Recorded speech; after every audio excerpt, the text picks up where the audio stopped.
Travis head একাই কাঁদিয়েছিলেন 150 কোটি মানুষকে, একাই ভেঙে চুরমার করেছিলেন 150 কোটি মানুষের স্বপ্ন।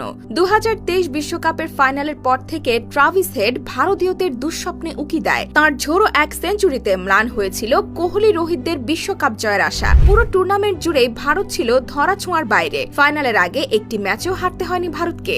অপ্রতিরোধ সেই ভারতের বগি লাইনচ্যুত হয় ফাইনালে গিয়ে। বিরাট কোহলিকে বোল্ড করে সেদিন পুরো স্টেডিয়ামকে নিশ্চুপ করে দিয়েছিলেন প্যাট কামিন্স। আর 120 বলে 137 রান করে ট্রাভিস হেড হয়ে গিয়েছিলেন মহানায়ক। শুধু ওয়ানডে বিশ্বকাপের ফাইনালেই নয়, 2023 সালের টেস্ট চ্যাম্পিয়নশিপের ফাইনালেও ভারতকে কাঁদিয়েছেন ট্রাভিস হেড। ওই ম্যাচেও তার দুর্দান্ত সেঞ্চুরিতে অজিরা ট্রফি উঁচিয়ে ধরেছিল। হেড হয়েছিলেন প্লেয়ার অব দ্য ম্যাচ। দীর্ঘদিন ধরে ট্রাভিস হেড অস্ট্রেলিয়ার ব্যাটিং লাইন আপে অন্যতম ভরসা। ওয়ানডে আর টি20তে ওপেনার, টেস্টে তিনি কার্যকরী মিডল অর্ডার। তবে খেলার ধরনটা একই রকম, আগ্রাসী এবং ঝোড়ো ব্যাটিং এর জন্যই তাকে সবাই চিনেছে।